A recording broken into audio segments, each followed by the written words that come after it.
Welcome to Spread the Word! All right. Oh. Hands.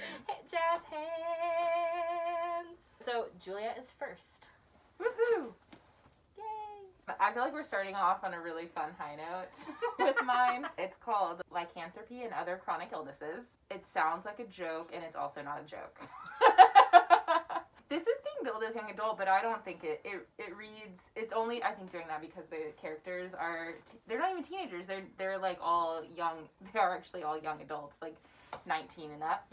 The main character, Priya, she got Lyme disease, like, I guess when the book starts about like a year before. She's now like free of the bacteria, but she's dealing with the fallout. So if you don't know much about Lyme disease, which I'm like kind of learning as I'm reading, you get infected by a tick, and then you can, that's a bacterial infection, but it causes like long-term damage to your joints and like I think your lymphatic system. So you can continue to have flare-ups after that. So she's had to take a medical leave of absence from school. She was at Stanford, pre-med, wanted to be a doctor. She has met a friend online, Bridget, who also has a chronic illness.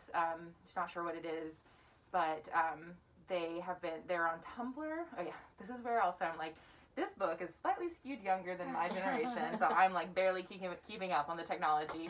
I think they're on Tumblr or a thing like Tumblr, or maybe Reddit or something. So they've been following each other. They like have been direct messaging and stuff, and they end up, from some other people they follow, joining this chronic illness support group called Oof Ouch My Bones. That's adorable. I know. That is like how I would characterize a lot of this book. It like delves into real issues, but also has a lot of a cute, adorable, and fun lightheartedness to it. Because you have all those chats with the chat room, plus like it does like the thing where it has the chats kind of like this. Oh, fun. Aww. And then there's a few text messaging stuff as well between Priya and Bridget. Yeah, so it's like fun to read. And I was telling someone this morning, actually, when I was running, I was like, I'm learning really cool like chat things to do that I hadn't even realized before. I'm very excited to try Oh, wow. My favorite one is, okay, so I didn't realize if you put an underline on either side of a person's name, it's sort of like you're glaring daggers at them. Oh.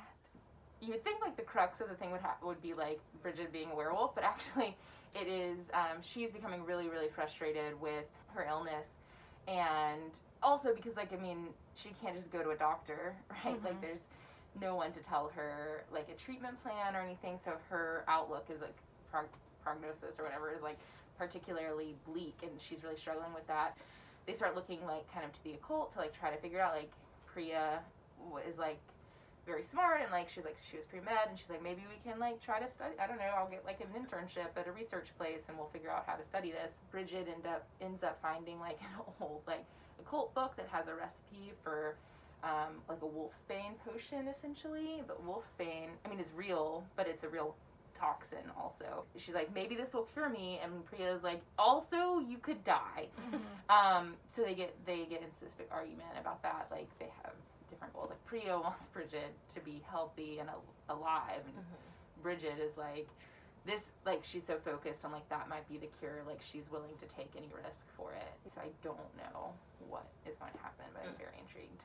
It's really smart, because I feel like with werewolves, like history with movies and books, it's been this like metaphor for hormonal changes, like going through, like growing up and going through those changes that we do as tweens, and I like it being repurposed for this like chronic illness. Yeah, it's really smart. There's a lot of fun with it, I think, because the chronic illnesses with having people with like actual existing chronic illnesses, and then a sort of paranormal one. But some of what people encounter with chronic illnesses is people not believing that what they have exists. It's funny and still like meaty, very smart, and adults who are older, you'll learn lots of cool like chat lingo. Get excited. That's great. Next time you're gonna see us in mom jeans with middle parts. I already am wearing ribcage jeans right here. Julia and Christen can pull those off. I cannot. Got the mom jeans already. I have 5 pairs at home. I will never do the middle part. No. Makes me look like a founding father. Okay, So I read Somewhere Between Bitter and Sweet. It's contemporary YA, but like your book, she's, I think, 18, so not super young. And it's about this girl named Pen, and she works at her father's restaurant called Nachos Tacos, authentic Latin food. She works there with her brother Angel. Her dad works there. Her mom helps like balance the books. It's kind of like a big family affair. She loves the restaurant, but her dad and her mom is pressuring her to go to college to be a nurse. And so she is telling them that she's going to school while she's working at the restaurant, but in reality, she isn't. And so one day, she's just like, she's overcome with guilt. She's like trying to go. She goes to the campus and she sits there and she's like, I can't do this. I can't do it. And goes back to the restaurant and tells her dad that she's not going to school and she hasn't been. She's never been to any classes. And were they paying for this school? Oh my god. Yeah, that's pretty bad. Oh, that's dramatic. Yes. And he's like, you gotta go. You can't live at home. You can't work at the restaurant. And she's like, what? And he's like, kicks her out and completely. cuts her off. Kicks her out, cuts her off. Oh my god. By his count, she just stole thousands upon thousands of dollars from him. Yeah, and I think that his thing was, you lied to me. Yeah. Repeatedly. Yeah. So she works at this restaurant. She loves it. She ends up getting kicked out. She has to go get a job and get an apartment, basically be self-sufficient. And this other person comes into the story. His name is Xander. He's an illegal immigrant. He comes to work at the restaurant, and he kind of like fits into this family really well. And there's like little like flirtations with him and Penn. So she has to get a job at like a fast food restaurant it's like a Mexican fast food restaurant. And she's told that she has to speak with an accent. Oh my god, what? Yeah, to like give customers their full experience.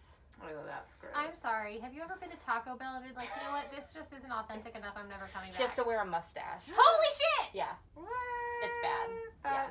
There's so many, how is this allowed? Yeah.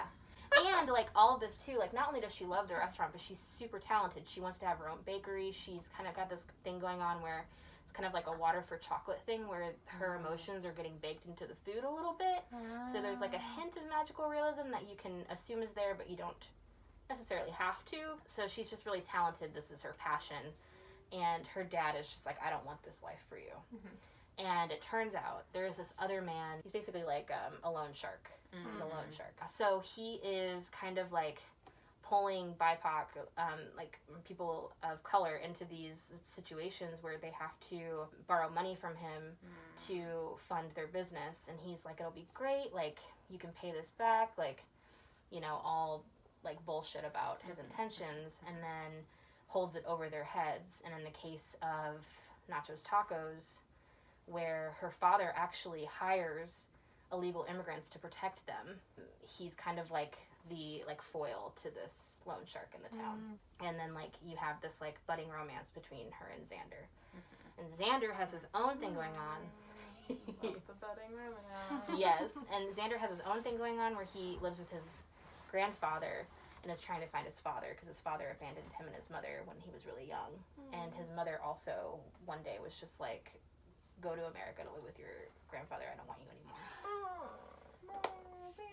Yeah. And Xander's super sweet. Is his dad in the States?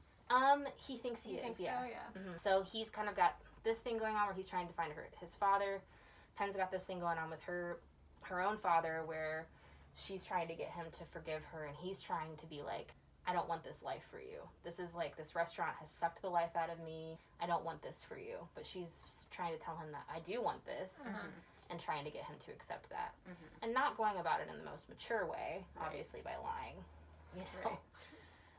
And he's being stubborn. Yeah, and there's lots of food mentions in this, and they all sound so delicious. So it's just like a good little like book about like your familial expectations and finding where you belong, you know, and making your own family. That's lovely. Yeah. Okay. Hello.